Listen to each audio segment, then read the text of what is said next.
నాకు ఒక చిన్న వ్యాపారం ఉంది. అందులో ఒక 50 మంది నాకు ఎంప్లాయీస్ ఉన్నారు. నా ఎంప్లాయీస్లో ఓన్లీ క్రైస్తవులే ఉంటారా? నో, హిందువులు ఉన్నారు, బౌద్ధులు ఉన్నారు, ముస్లింలు ఉన్నారు, ఏ మతం చెందినోళ్ళు ఉన్నారు, మూగోళ్ళు, చెవిటోళ్ళు కూడా ఉన్నారు. అంటే వాళ్ళకి పెద్దగా రిలీజన్ పట్ల ఇది ఉండదు, వాళ్ళ కమ్యూనిటీనే వేరు. నేను దీపావళి వస్తే ఒరే నాకేం సంబంధం అనను. I'm their leader. నేను నా దగ్గరకు వస్తారు, సార్ మా పండుగ సార్ అంటారు. నా వాట్సాప్లో హ్యాపీ దివాళీ అని పెడతారు, అందరూ పెడతారు.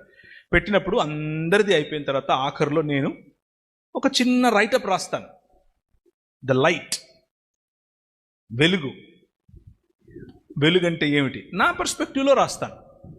నా పర్స్పెక్టివ్లో రాసి ఇటువంటి వెలుగు, నేను ఆబ్వియస్గా వెలుగు అనగానే యేసుప్రభు గురించి రాస్తాను కదా, తెలియదేముంది మీకు? ఆయన పేరు తీయకపోయినా ఆయన గురించే రాస్తాను. ఆయన గురించి రాసి దేవుడు అన్న పదం చాలా స్పష్టంగా వాడతాను. God is the true light. ఆయన నిజమైన వెలుగు. మీ జీవితాలలో అటువంటి వెలుగులు మరిన్ని రావాలని మీకు నేను మీ పండుగ శుభాకాంక్షలు తెలియజేస్తున్నానని చెప్తాను.